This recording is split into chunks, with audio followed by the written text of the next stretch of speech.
In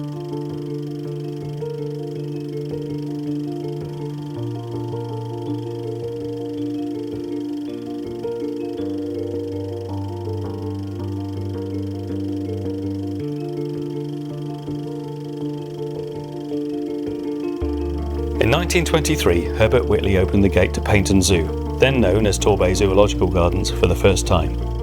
What began as the private collection of an eccentric millionaire evolved and grew over many decades to become who we are today. The 1st of July 2023 marked our 100th birthday and the start of our centenary year. In readiness for this historic milestone, we delved into our archives, uncovering many treasured moments from staff, visitors, and anyone with a meaningful link to our history. We spoke to many people with stories and memories to share. Now, as we turn 101 and close out our centenary year, we are sharing a few of them with you.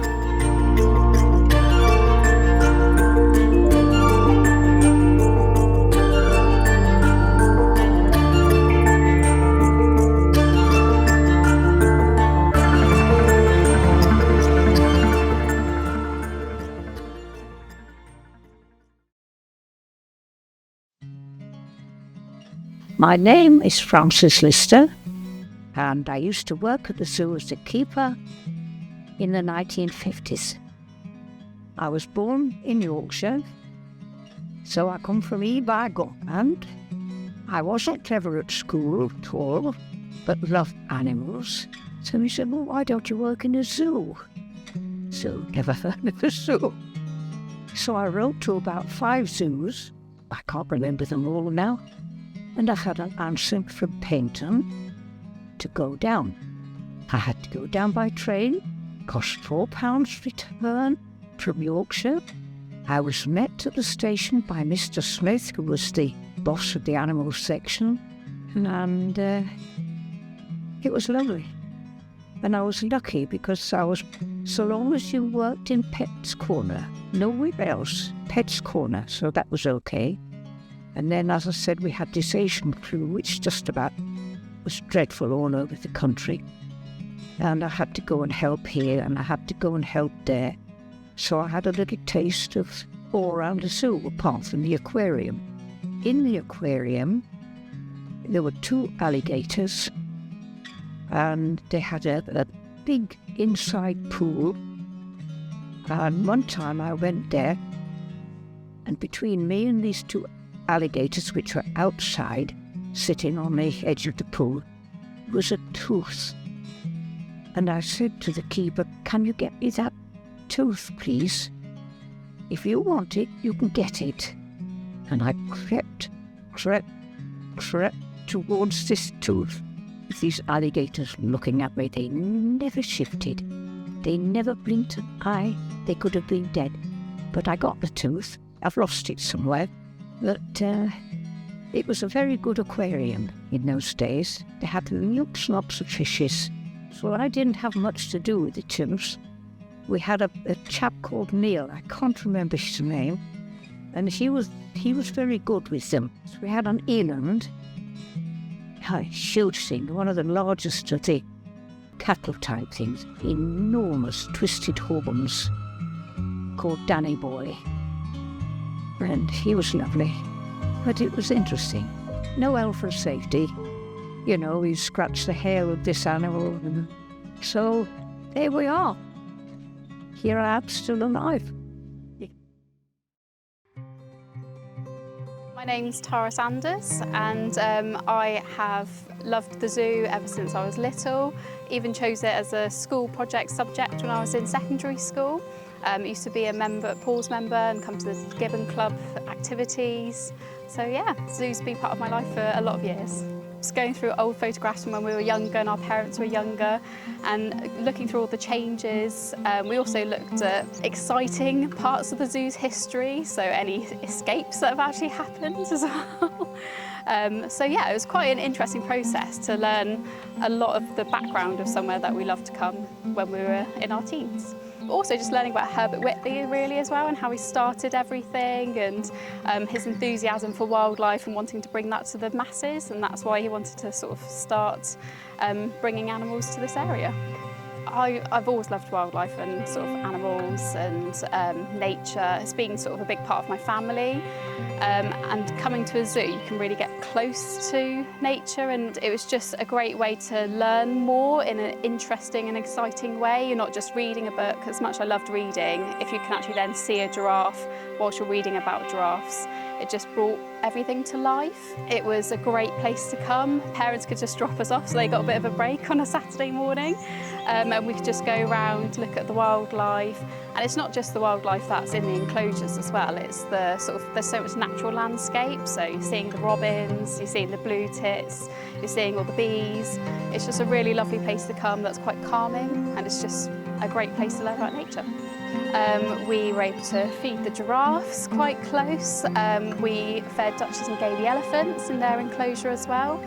It wasn't just feeding, we just got to get close to animals as well and learn all about sort of like the breeding of the tortoises. There were quite a few different conservation breeding programs that the zoo were doing that we got really close to see chicks hatching as well. Yeah, animals, I remember at the time when I was younger coming, probably Davika the lion cub, because her parents rejected her. She had to be hand reared, she was kept in a separate area, separate enclosure. Because she was so hand reared, I guess she was quite more engaged with people. So when you used to go up to near her enclosure, she used to sort of always come and look rather than hiding away. She was really playful. As part of the Gibbon Club, we got to feed her through the bars as well, a couple of us. She was just absolutely beautiful.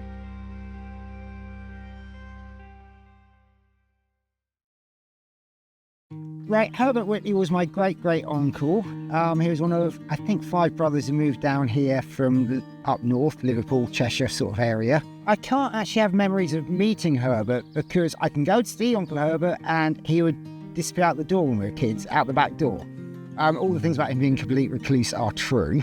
But I do remember my father telling me about the adventures he used to have with him, coming down here one evening, having to stalk around Paignton, trying to round up an escaped lion with him. Luckily, the lion came back on its own. Nobody got eaten or anything dramatic like that. It was all very boring back then. All his breeding of stuff. We've had a whippet many years ago that traced back to his Brimley Blues, which he bred on whippets. He made a huge mark on breeding livestock.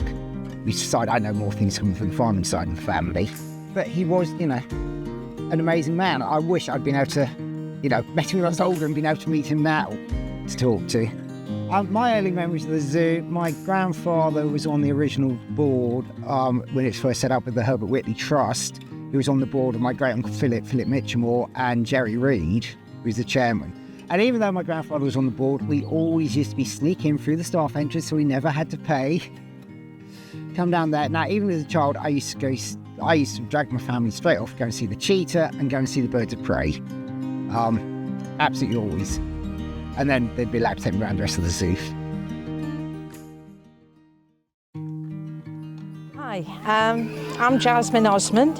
I used to be Jasmine Davies, and I was catering manager for quite a few years, from I think 1971 till 1993. Well, I'm Paula, I'm Jasmine's daughter, and obviously I was here as a child, and then began working here probably when I was about 11, so mid-70s, and continued till I think I probably left in about 1988. I first started work here in about 1957, helping my sister, who was taking the money for the aquarium entrance, and I used to come on busy days and bank holidays and help her with the coats and picnic baskets that we used to store for visitors for threepence for the day, and also bagging up peanuts for people to buy to sell to the animals for sixpence.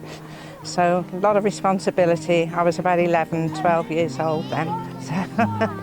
Well, I think one that not many people might remember are the tea gardens. There was some affiliation with the Ceylon Tea Company, and when the tea gardens was opened, it had all entirely different china to anything that was used in the restaurant. It was all black and white china.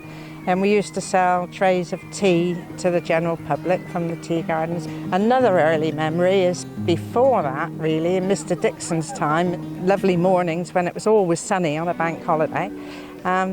Mr Dixon would play Swan Lake Ballet music out over the lawns here, and it was a lovely sunny morning, the lakes and the swans and the pelicans and things on the lake, and this lovely music coming out over the lawns.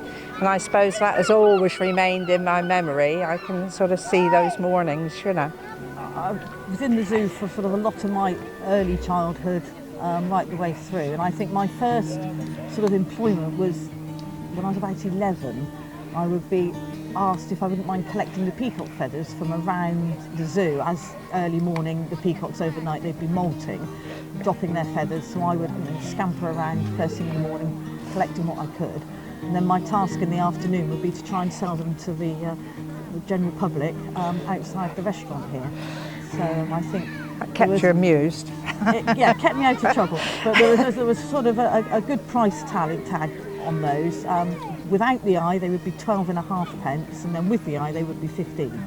So that was my very first sort of start of employment. I did like the giraffes with their elegance, and I can remember one of the keepers that used to look after Cheetah, the guard dog. He would take Cheetah away of an evening and put him to his quarters where he would sleep, and then Roy, the keeper, would take me round and have a little look at the giraffes behind the scenes, so I always used to feel quite privileged and quite enjoyed that.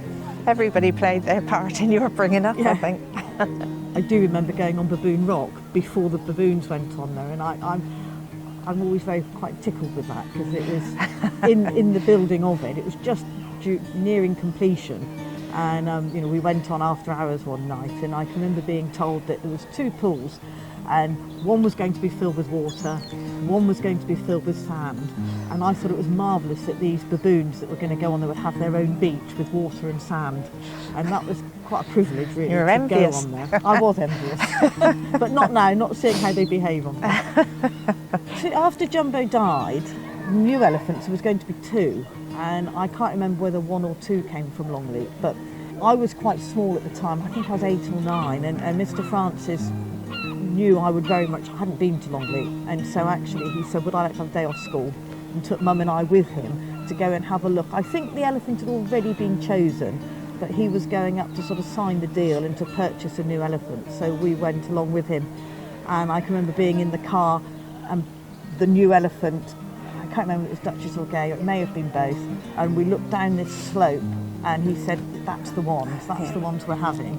And in the meantime, there's another elephant lifting up the car with its trunk. I can remember sort of rattling the car thinking, okay, this is fine, that's the one we're having, but what about this one? The most famous person that I can remember, of course, is Duke of Edinburgh. And that was a very, very special day. He came to open the interpretation centre. As department heads, we all had to line up. All our families came to watch us be introduced to the Duke of Edinburgh, and it was a very special day. It's the first wedding reception that we ever held. Must have been in the 80s. Held a couple more wedding receptions, one for a member of the public, and my sister had her wedding reception here, which was quite a small affair. And then, of course, Paula had her wedding reception here, which was quite a large affair, being as she was marrying a naval officer. So that was quite a big day in both our lives. The zoo was my absolute life, and I was quite happy with that. It was the people, they were my zoo family. We worked hard, but we all thoroughly enjoyed it. I think everybody was always happy. It was always a very happy atmosphere, wasn't it? Paignton Zoo, I think, is so important to the people of Paignton. I think everybody in Paignton came to visit the zoo in their childhood, and people come and say, I remember going on the train and I'm now back. I've come with my children when they were at school, and now I'm here with my grandchildren. And Paignton, everybody says Paignton and everybody thinks of Paignton Zoo.